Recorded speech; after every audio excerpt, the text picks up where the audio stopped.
What's up, y'all? Welcome back to the channel, and as you read by the title and the thumbnail of today's video, we are doing the 2022 NBA mock draft, my mock draft 1.0, I guess. I mean, I don't know if I'm going to do this again. The draft is in like a month, and if anything changes from now to 5 days before the draft, I'll do another one, I guess, but like I don't think I will do another one. We're using NBA Trade Machine, one of the best NBA websites. You can do trades, you can do draft, you can do big boards.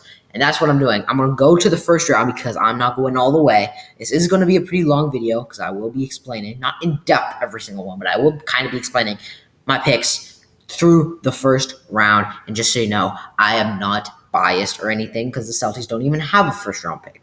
So, yeah, this is just what I think will happen. If you haven't already, make sure to hit that like button and subscribe to the channel. We are trying to grow. Our shorts have been banging. Let's get our videos up to the same amount of views.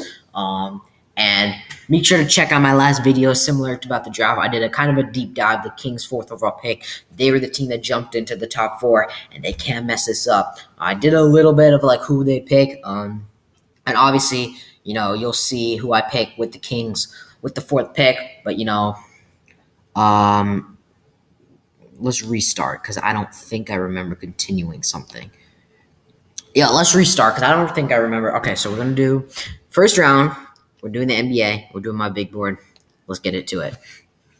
So remove these ads. They might get a little annoying in the way. But we're starting off first overall pick. The Orlando Magic ended up winning the lottery, and they have the most pressure with this pick because they have the first overall pick, and there is pretty much 3 choices that a lot of people are looking at.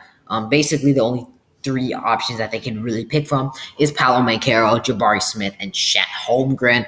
And, you know, I don't think this is an easy decision by any means necessary. I think, you know, this will be the most pressure's on them. They got to pick the right person. And, you know, if they don't, you know, everyone's going to be, you know, bugging them about it.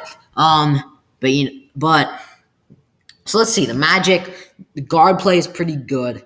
They got Markelle, Cole Anthony, Jalen Suggs. They got Gary Harris. They got RJ Hampton. They have Terrence Ross, who they'll probably trade away. They have Franz at the small forward. But the guy that I think I'm going to go with for the Magic at number 1 is Jabari Smith Jr. Jabari Smith is a guy that I think he's just so well-rounded offensively. And, you know, he's just, in my opinion, one of the most talented players, or if not the most talented player in the class. He was a 40% three-point shooter out of Auburn. He can shoot. He can handle the ball. He has a little bit of a skinnier frame, but I think, you know, you definitely don't want to go with Chet. I think Chet's too big of a risk at number 1. And plus, you know, to run with Wendell, with Mo Bamba, I don't think that's the best pick. And Paolo Banchero is definitely an enticing one. I think Jabari Smith complements the Magic with shot creation because they don't have a ton of that. They don't have a ton of shot creation and like shot makers, and that is exactly what Jabari Smith is at the forward position. While Paolo Banchero is very similar to like an inside finisher, very similar, and he'll play with Wendell Carter and Mo Bamba. It'll be a kind of a logjam. I think Jabari Smith gives you more spacing and just gives you more all-around play. And I think it's the perfect pick here. So Jabari Smith is going number 1 overall to the Orlando Magic. Jabari Smith, first overall. And now we're going with the Oklahoma City Thunder. Let's see what their team needs are. Small forward, power forward, center. This is a pretty easy pick in my opinion. I think he'll play so well off of Josh Giddey and Shai Gilgeous-Alexander, and that is Paolo Banchero. He already played with some great playmakers in Duke, and I just think that him, you know, Josh Giddey pick and roll will be nice. I think it adds another inside finisher. I just think it's going to be good for years to come. So, like I said, I know Chet Holmgren is very enticing, but I think I would take Paolo over Chet every single day of the week.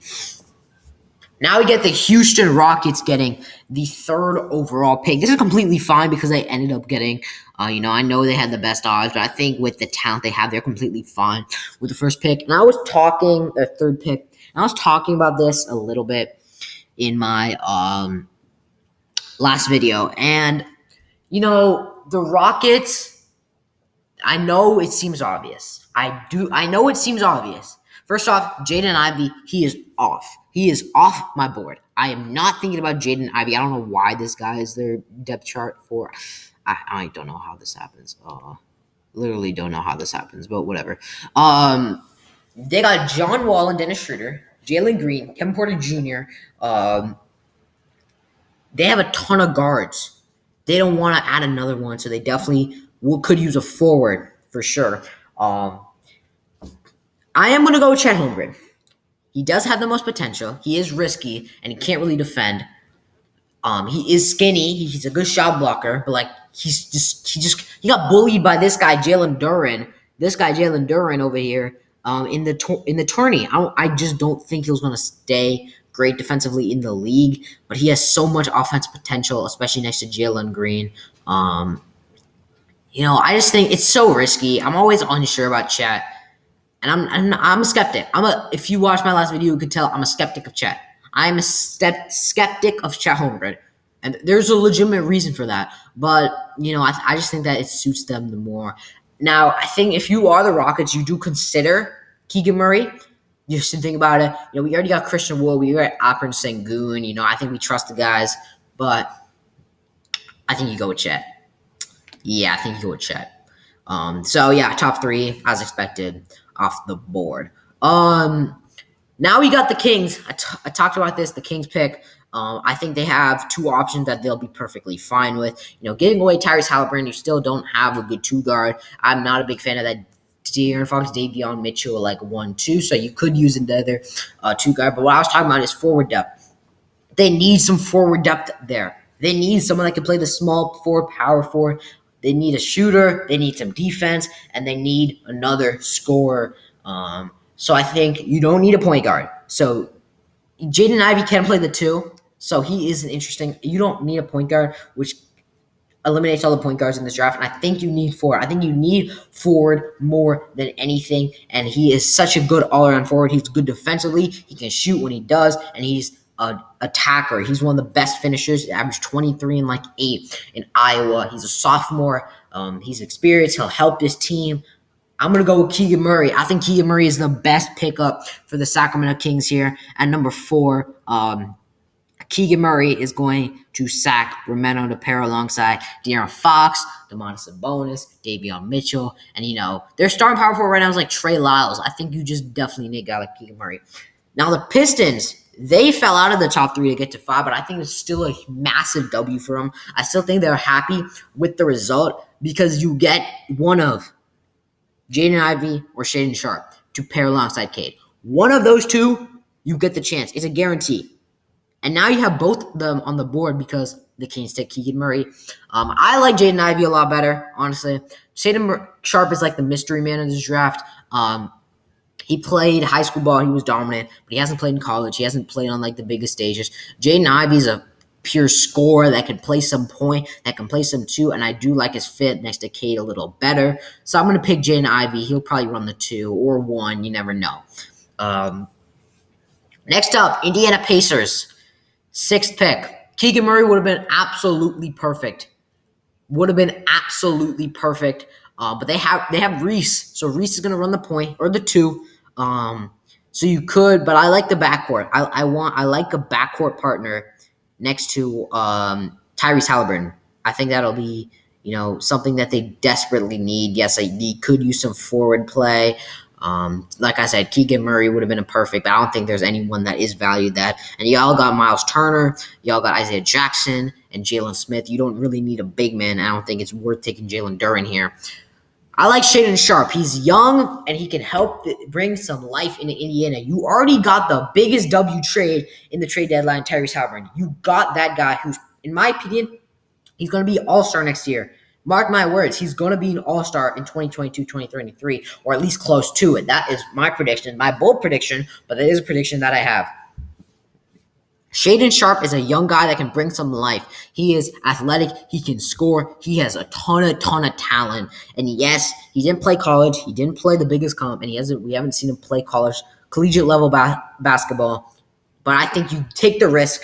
You take a risk because I think Indiana is a team that's willing to take the risk. They just started their rebuild. They're willing to take the risk. I'm going with Shaedon Sharpe to the Pacers at number 6. Um, all right, Portland Trail Blazers. There is one right answer. No guards. Absolutely no guards.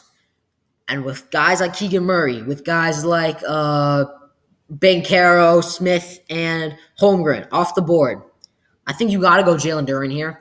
I like the AJ Griffin pick. I think it's a good 3-and-D guy, but I think the center position, you could definitely use a lot better of that. Jalen Duren's a good offensive center and a good defensive center, and he's a big man, and he's young. And Portland also kind of started their rebuild, so I'm going to go Jalen Duren, 7th pick. If he is available, you pick him. And 8th, similar situations. There is one correct answer, and that is Ben Mathurin. I'm a huge Ben Mathurin guy. I love Ben Mathurin. And, next to CJ, next to the guards there, next to Jose, all these guys, Ben Mathurin brings perfect. He can literally do everything. He can score 20. He can shoot. He can finish. He's a great defender, and he was on the winningest team of college basketball in the regular season in Arizona, and he led the charge there. And he can play the 2. He can play the 3. I think he'll just be a great fit. I think he'll just be a great role player, and he can even have some 20-point outbursts. He's a great role player, and he's a good player to pick up, and he could just be a really, really great player in this league for many years to come. Ben Mathurin, 8th pick. The Pelicans keep loading up. They're going to be stacked. The Spurs. The Spurs are interesting. They do have a guard. They do have a ton of guards on this team. DeJounte Murray, Trey Jones. They got Lonnie Walker. They got Romeo Langford, Josh Richardson. They have Devin Vassell. So obviously, forwards are things that they probably need. They're a young team. They could use some young talent. I like the 3-and-D of AJ Griffin, though. I do like it he's a freshman. He's one of the most efficient shooters and can play good defense. He'll be a really, really solid role player, and he'll play the 3 well. So I'm going to pick AJ Griffin. The Spurs take AJ Griffin at number 9. At 10, the Wizards. Ben Mathurin would have been perfect for the Wizards. I do believe that Ben Mathurin would have been perfect. This would have been a perfect pick. But, the Pelicans did take him. I think Ben Mathurin's a top 7 prospect in this draft. So, he probably isn't going to fall to the Wizards. If he does, for sure take him. If he doesn't, you pick someone else. They don't have a great point guard right now. They just don't. Like Raul Neto. So let's look at point guards. Let's look at point guards. Because they also could use like a young change. Okay, so there's Caleb Love. There's Dyson Daniels. There's Kennedy Chandler, Ty Washington, J.D. Davison. I think you don't go down the list there. Caleb Love's a sophomore. But I am worried about him and Bradley Beal. I think they're very, very similar players. So that backcourt right there, I don't think complements that great. Kennedy Chandler's a little small and hasn't shown as talent. Ty Washington's very shaky. And J.D. Davison, we're just going based off hype here because J.D. Davison didn't get an opportunity in college. And I think you just want someone that has played in the G League. You know where I'm going with this. I'm going with Dyson Daniels. I think Dyson Daniels is a good pick for the Wizards to run the point in his rookie season at number 10. Did I miss anyone? You could have gone with Johnny Davis. I get it, but he's a 2-guard, very similar to Bradley Beal, similar build, similar scoring ability. I don't think you take Jeremy Sohan. You really want him is to help you win, and I don't think the Wizards. Tari Eason would have been a decent fit, but I like Dyson Daniels a little better. And I don't know. You don't really take a center. Okay, the Knicks. The Knicks are a tough pick. The Knicks are interesting because the Knicks were really disappointing. Julius Randle disappointed the hell out of me. I didn't think he was going to be the same, but I think you need shot creation. RJ Barrett had a pretty solid season, but Julius Randle is not a good shot creator. RJ Barrett isn't a great shooter or a great finisher. I think you need someone that's a 3-level scorer. You could use a center, but I think you do with Mitchell Robinson for now, and I don't think you pass up. This one's interesting. Who do you pick? I think Johnny Davis has proven more and has shown more and is a higher prospect. Let's look at his stats. He averaged 20 and 8. He's a 6'5" sophomore. Johnny Davis just seems like a good pick. I don't think you go point guard. I know the Knicks are always going to try to go point guard. They have a good point guard, but they don't have a ton of. And I don't think Caleb Love's the right pick. I think you go with Johnny Davis. So Johnny Davis, 11th pick. The 12th pick, the Thunder. Someone that I think they can develop next to all that young talent. They just got Paolo Banchero. Yeah, they just got Paolo Banchero. So who do you want? I just need someone with some potential that can play well. Do you take the risk on Usman Deng is the question. Um, actually, I think I'm going to go Jeremy Sohan. I think I'm going to go Jeremy Sohan. I like Caleb Love, but I like Caleb Love, but I think I go Jeremy Sohan here. He's a freshman. He's 18. You can help him develop and be a solid role player. And they just had a ton of guard play. And like I said, Caleb Love is one of my favorite prospects. I love Caleb Love. I'm way higher on him than other people are, but I'm gonna pick Jeremy Sohan.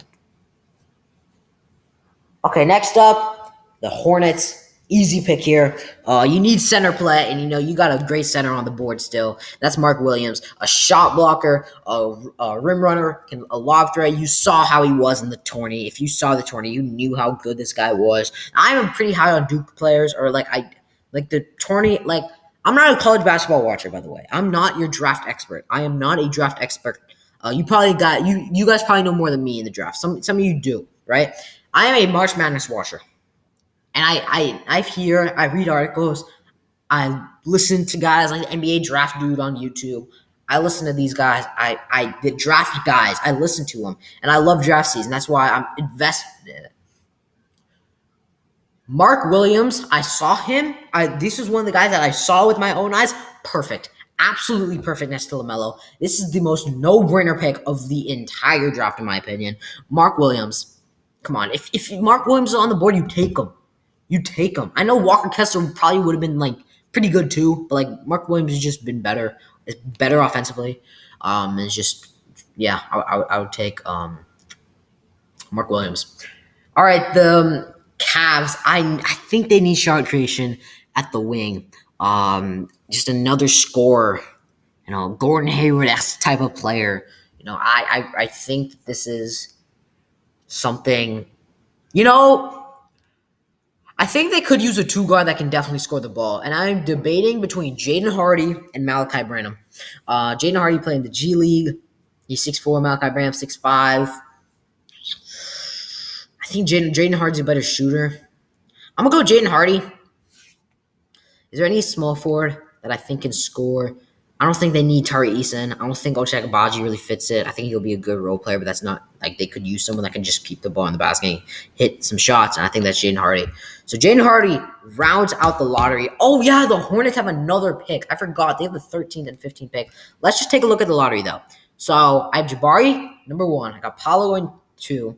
I got Chet going 3. Keegan Murray going 4. Jaden Ivey going 5. Shaedon Sharpe 6. Jalen Duren 7. Ben Mathurin 8. AJ Griffin 9. Dyson Daniels 10. Johnny Davis 11. Jeremy Sohan 12. Go Mark Williams at 13 and Jaden Hardy at 14. I was thinking of Malachi Branham, but it's what it is. I'm going to go with Jaden Hardy. Okay, now I think you could use some. You get Mark Williams out of the way. You solidify your center. You don't need a point. I think you take a little bit of a. No, I think you just go. This is a team that's probably trying to make the playoffs next year, and I think a national champion would be good for their teams. I'm gonna take Ochai Agbaji. I was thinking Usman Deng, though. I did have him in mind. The Hawks. Next to Trae Young, I think this guy will be perfect. He's I think he won Defensive Player of the Year in his conference. He's a great finisher, can shoot a little bit. And it's the number 1 guy right now. It's Tari Eason. Tari Eason's just so well-rounded out of LSU, and I think this is the guy. If Atlanta gets him, they'll be blessed. He's a perfect role player. He'll play like DeAndre Hunter, Cam Reddish. He might be better. He might be better defensively. You'll take this guy. You'll take him. If DeAndre Hunter played like more minutes and did his thing, you could get Tari Eason would be a great fit. I'm just saying. That's what I'm saying. Tari Eason could be a great fit. He is a great fit. So I'm gonna go Tari Eason. Okay. The Rockets. They picked Chet. They got the big man. I do like the idea of keep on stockpiling young talent from this team. And who's this is a tough pick. I think I like The Ousmane Deng pick for the Rockets, though. Just a overseas guy. He showed potential. He's a 6'10" small forward. He could be pretty bad. He could be amazing. He could be an all-star. He could be a guy that fades out of the league. You take the risk, and the Rockets will live with it. Ousmane Deng to the Rockets at 18. The Bulls, 19. The Bulls at 19. Okay. The Bulls. You need interior. Jalen Williams for the Bulls would actually be such a good pick. Or Walker Kessler. Both of them would be great. Jalen Williams, if you guys don't know who Jalen Williams is, I don't know why he's not getting talked. I mean, he's the second round pick, but in most mock drafts, he draws charges. First off, he plays great defense. He can shoot, and he's just a energy guy. He's a perfect energy guy. And Jalen Williams is one. Like, I just love the way he plays. I'm gonna take Jalen Williams. I think this is a great pick. I think they'll be lucky to have him. Timberwolves. They could use some wing depth and shooters for sure. I don't know who you'd pick. Would you pick EJ Liddell next to Cat? Would you go with or do you go with Caleb Love, a guy that is extremely talented? We can definitely score the ball to back up. I think he'd be a great spark plug off the bench for the Timberwolves. I think that's who, and he might be. The only problem with Caleb Love is that he might be a little inefficient and take some bad shots. But, I think it was the UCLA. I'm pretty sure UNC versus UCLA. Go look at Caleb Love. If you watch March Madness, you know how insane Caleb Love was that game. He was ridiculous. Absolutely ridiculous. Just score the ball with ease, and he was hitting some tough shots. Like, he's a tough shot maker, and to get that other extra guy off the bench, I think it's a good pick. I'll take Caleb Love. I think what's that, number 19? Is that number 19? I think that is number 19, Caleb Love.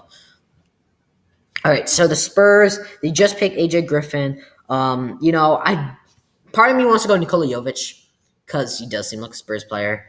But part of me wants to get Walker Kessler to back up and get a ton of blocks. But I'm actually not going to go with either. I'm going to go with EJ Liddell, a well-rounded power forward that I think will fit well in the Spurs system, especially since they don't have a ton of power forwards that'll play really well. So I like EJ Liddell. The Nuggets. You need shot creation. You need shooters next to Jokic, and to stockpile more shooters. A guy that can shoot the ball and can score. Very similar to a guy like Bones Highland, maybe, is Blake Wesley. Blake Wesley was a good scorer out of Notre Dame and can very similar to Bones Highland. You could use a power forward depth that I think EJ Liddell would have been a good fit, but I think he's gone. You take Blake Wesley. Next up, the Grizzlies. Kennedy Chandler and Tyus Jones are so similar, but Tyus Jones might leave. Tyus Jones might leave in free agency, so do you count on that and go Kennedy Chandler to back up, or do you pick someone else? You pick a guy like a Patrick Baldwin, like a Johnny Juzang, like a Wendell Moore to play a role, or do you get a very mobile center, Kai Soto, I guess. I don't really know where that exists. This is a tough one. I think even if you pick him and Tyus Jones come back, I think he'll be very beneficial and just play an important role there. And I think that's the most important thing. So I'll say Kennedy Chandler. Brooklyn, I was kind of waiting for this. Shot blocking, lob threat, averaged like 4 blocks in college. Next to Jabari Smith. Walker Kessler, I'm pretty sure he averaged 4 blocks in college. I could be completely wrong. 11 and 8. He's a big guy. He's literally just a big guy down low, and that'll help the Nets. That's a no-brainer in my opinion. The Bucks, maybe get more shooters. They could definitely. I think Malachi Branham, he can score pretty well, and he'll play his role pretty well. He'll be a pretty solid role player for them. So Malachi Branham. Spurs again. Do you take Jovic now? I so want to do it. I so want to pick Jovic. But Drew Timmy on the inside is actually nasty. He'll be a nice center for him. But I feel like defensively, he might not have a good career. He just might not with his play style. But I think Popovich could make him work, like make it work. Or do you go Ty Washington? No, you have a guard. You have a log jam at guard. You don't pick Ty Washington. And then you definitely. I think Drew Timmy would be kind of nasty, but like I feel like there's a lot of risk there because I feel like he won't be very successful on NBA defenses. More like not like how he dominates in college. Nikola Jovic, develop him. Honestly, yes, I was tempted to do it in the first place, and I did it. Nikola Jovic, a Spurs guy. He is a Spurs guy. It just felt right, So I'm gonna take Jovic. Mavs. The Mavs. You might want to get a shooter next to Luka, or do you want to get a better big man? No, I don't think that exists. I mean, Hunter Dickinson's good, but like, I like Patrick Baldwin. When he's hitting the shots, he's a good player. But do you want shot creation? No, I think Luka Dinwiddie Brunson gives you a lot of guard play. I think someone that's 6'9" and can shoot the ball would be beneficial for this team. Patrick Baldwin. And I think the fall for Ty Washington ends here, in my opinion. A lot of people have him going into the lottery, and I get that, but I'm not a big fan of him. I just don't think that. I feel like he won't be a great guard, like a two combo guard. But I think to get him off the bench, and I feel like Miami Spo will do a good job with him. And they sometimes, we've seen it. They've struggled on offense a couple times. And Ty Washington, when he's on, he can get a ton of buckets. So Ty Washington. All right, the Warriors. The last time they had the 28th pick, do you remember who they picked? They picked this guy, Jordan Poole. They are going to make it again. Except I don't really know who they're picking. Actually, this is maybe a hot take. I'm picking Dominic Barlow from Overtime Elite. He's a young guy that I think they can develop. Dominic Barlow, Overtime Elite. Johnny Juzang is so experienced, and he's actually played so well. And so is Marjon Beauchamp. I don't think you picked J.D. Davidson. Drew Timmy, probably not. Bryce McGowens is also really tempting. But I'm taking Dominic Barlow. Dominic Barlow to Golden State. Back at the Grizzlies, they picked Kennedy Chandler. I think you get a wing that could shoot. That's really all you could ask for right now. You get Bryce McGowens. I think that's a good pick. And finally, I think this is the end, if I'm not mistaken. It is the Oklahoma City Thunder. This is Phoenix's pick. Paolo, Sohan. Maybe get a guard. Just get a young guy. Let's see. Let's see who's on the draft. So you get Drew Timmy, J.D. Davidson. Oh, J.D. Davidson. I think that's a good pick. He has like untapped potential. Literally, J.D. Davidson has untapped potential. So, or you go Trevor Keels. No, I think you go J.D. Davidson. But no, I think you. Who do I think? Is this based on alphabetical order? I must have done it based on alphabetical order. I like that J.D. Davis pick, but like Gene Montero, that would be interesting. Another Overtime Elite guy going. That would be an interesting pick. I'm gonna do it. I'll take Gene Montero to wrap it up, and that's my draft. That is my draft. Let me know what you guys think in the comments below. And yeah, thank you guys for watching. Maybe put like top 10 or guys that you think I had too high. I know a lot of people are going to probably be a little like Chet, because I know a lot of people are high on Chet. Let's see. What else? Maybe that Jaden Hardy pick, because I know a lot of people are like, he's a 20s guy. People that probably don't know who Jalen Williams is, well, it's a perfect pick, by the way. It's a perfect pick. Definitely look up Jalen Williams for sure, if you don't really know who he is. I know Malachi Branham. The fact that I was considering him for 14 and he fell all the way to 24. That's just how the draft works sometimes. Malachi Branham could have been considered for 11 for the Knicks, and they could pick him at 11. Malachi Branham literally could go 11, but he falls all the way to 24 just because that's the way the draft. That's a steal for the Bucks. Biggest steals. Who gets a steal? I think the Pelicans got a steal in Ben Mathurin. That is perfect for them. I think in some ways, the Hawks got a steal. The Grizzlies got a steal. Kennedy Chandler plays well. And, with the potential that he has, Jovic could be a steal. And, the biggest reaches are guys that maybe couldn't pan out. This might get some people mad. I think Chet could be a steal and Chet could be a bust. Honestly, if we're being completely honest, I think that's how Chet goes. Biggest reaches. Shaden Sharp could be similar to him. Shaden Sharp could be the best player in this draft. Could be very similar to Jalen Green's rookie season, or the lack of collegiate ball is going to hurt him. Jalen Duren's placed down my fade out of the league. Dyson Daniels, I think that's a good pick. Who else might have been a reach? If Ousmane Deng doesn't turn out great or good, he'd be kind of a reach.